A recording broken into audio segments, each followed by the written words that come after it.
Hi, everyone. I'm Dr. Lidia Zylowska. I am a psychiatrist at the University of Minnesota. I also have been studying mindfulness for many years and bringing it into the clinical setting for patients and for clinicians. And I practice mindfulness myself and find it to be a tremendous help in the moments of stress and difficulty. And yet at this time, we're all so busy. This is a time of a lot of competing demands, stress, multitasking. And so, mindfulness is often recommended, and yet something that may be difficult to connect with. Often when I talk about mindfulness, there is a question, which is a fair question. How can I make mindfulness something other than another task on my busy to-do list, something that keeps stressing me out, that I know I'm supposed to be doing, but I'm not doing. And, at times of stress, it may be difficult to even be reminded to do a practice. I see articles on mindfulness now, and it's, there's so many other competing demands. It's hard to even to look at that. Those reminders for self-care fall into the back burner. And yet mindfulness can be very helpful at this time. So I want to kind of break it down and help you bring mindfulness to your day without necessarily carving out extra time for it. And so thinking of mindfulness as mindful awareness. I like the term mindful awareness because it emphasizes the shift in awareness that we can bring into anything that we're doing. And that shift can be very brief, just for a few seconds, but it can break kind of the cycle of being stuck in thinking, planning, doing, and rushing, allowing the buildup of stress to happen.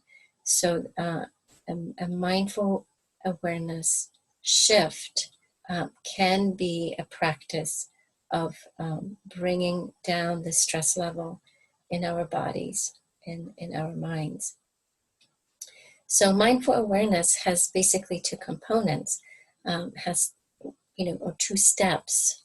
One step has to do with attention, or shifting attention to the present moment. And the second step has to do with shifting attitude. They go together, but I find that some people find it easier to start with the attention shift and practice that. And some people find it easier to start with the attitude piece. So let me tell you what I mean by that.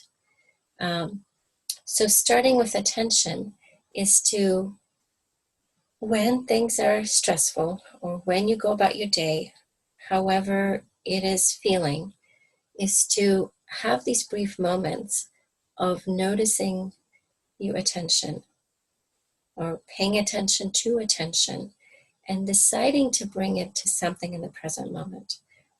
Oftentimes bringing it to your breath, your body, and inviting the breath and the body to relax a little bit. So taking a few deeper breaths as you go about your day, sitting at the computer or about to enter a patient's room. And noticing this softening that can happen when the attention is shifted from this busy doing mode. Another good place to bring attention to our five senses. So resting attention in, let's say, the experience of hearing sounds, or noticing the taste and the texture of your food. When washing hands, when washing hands, noticing for the first 5 to 10 seconds the feeling of water, the feeling of soap, doing it a bit more slowly and keeping your attention awareness on the sensations of the washing, the water, the soap, and therefore being giving yourself a break from, again, this busy doing mode of thinking and doing. The second step, the attitude piece, is something that may be easier for people than shifting attention. Shifting attention may take some reminders, some practice, but we can start bringing mindfulness by having the intention to have an attitude of patience and kindness with ourselves in the midst of our day. Same thing with an attitude of patience and kindness with others. Bringing this non-judgmental, compassionate perspective to ourselves when things are difficult, acknowledging that this is hard, this is difficult. I might have a variety of feelings. I may feel numb, I may feel frustrated, I may feel sad, I may feel maybe hard on myself or just overwhelmed. Having just the ability to acknowledge what is with compassion can really allow the feelings to be there without actually building up without the stress building up. And I know it's, we're, as clinicians, we often have to just keep going, and it's very hard to quiet down and connect with what's going on inside. And there might not be really an opportunity, or it's not called for to spend too much time kind of dwelling on you can't afford to dwell on your feelings or your fear or anxiety.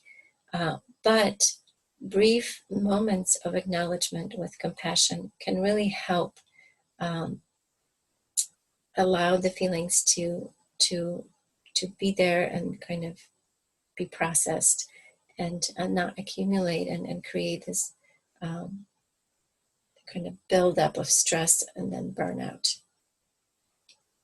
So those two things, shift in attention and shift in attitude, can be your way of bringing mindful awareness to your busy day without feeling like you need to carve out time for another task. So I encourage you to play with that. Play with these two. And one practice that I think is very easy and quick and kind of brings those two together is to bring hand over your heart. And that helps bring your attention to your heart, to your body, perhaps feeling your breath. And it's a gesture of compassion. So doing that periodically throughout the day, perhaps when you're about to enter a patient's room, before a meeting, having that moment of connection with yourself. And I'll leave you with that, wishing you health and connection to yourself and others.